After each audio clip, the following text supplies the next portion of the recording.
Surat civil hospital વધુ એકવાર વિવાદના વંટોળમાં સંપડાઈ છે। નવી સિવિલમાં ઓર્થોપેડિક વિભાગના ઓપરેશન થિયેટરમાં 7 દિવસથી વધુ સમય એસીમાં ટેકનિકલ ખામી સર્જાતા વિવિધ પ્રકારની સર્જરી મોડી થતા દર્દીઓ અને તેના સગા સંબંધીઓને હાલાકી વેઠવાનો વારો આવ્યો છે।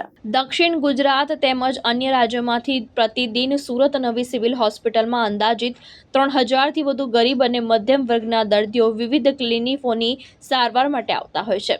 ત્યારે સિવિલના ઓર્થોપેડિક વિભાગના ઓપરેશન થિયેટરમાં એક અઠવાડિયાથી એસીમાં ટેકનિકલ ખામી સર્જાઈ છે, જેના લીધે 2 ટેબલમાં ઓપરેશન થતા નથી ને હાલમાં માત્ર એક ટેબલ પર અકસ્માત અને તાત્કાલ દર્દીઓની સર્જરી કરવામાં આવતી હોવાનું જાણવા મળ્યું હતું।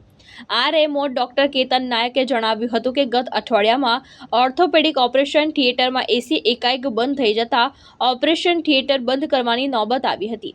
પીઆઈયુ ઇલેક્ટ્રિકલ જાણ કરતા તેમના એન્જિનિયરો દ્વારા તપાસ કરતા કોમ્પ્રેસર બદલવાની બાબત હતી, જે ગત રોજ કોમ્પ્રેસર આવી ગયેલ છે અને આજે ઇન્સ્ટોલ પણ કરી દેવામાં આવ્યું છે।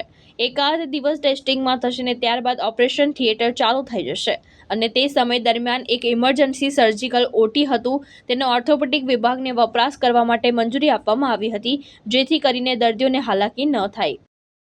ડોક્ટર કેતન નાયક, આરએમઓ નવી સિવિલ હોસ્પિટલ સુરત। સાહેબ, કઈ ખોટી બંધ છે, શું સમસ્યા છે, કઈ રીતની હવે નિકાલ?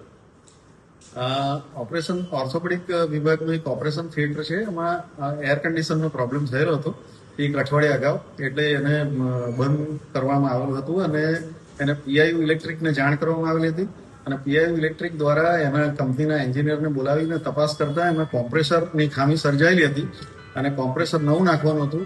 એ ગત રોજ કોમ્પ્રેસર આવી જતા એને રાત્રે જ ઇન્સ્ટોલ કરી દેવામાં આવ્યું છે। આજે ટેસ્ટિંગ કરશે અને મોટે ભાગે કાલથી એ ઓપરેશન થિયેટર ચાલુ થઈ જશે અને આ એક અઠવાડિયું બંધ રહ્યું તે દરમિયાન એક સર્જિકલ ઓપરેશન થિયેટર ઇમરજન્સી માટે રાખેલું હતું, એમાં ઓર્થોપેડિકના ઓપરેશનો થાય એવી વૈકલ્પિક વ્યવસ્થા કરેલી હતી, જેથી દર્દીઓને કોઈ હાલાકી ન થાય તેની કાળજી રાખવામાં આવેલી છે।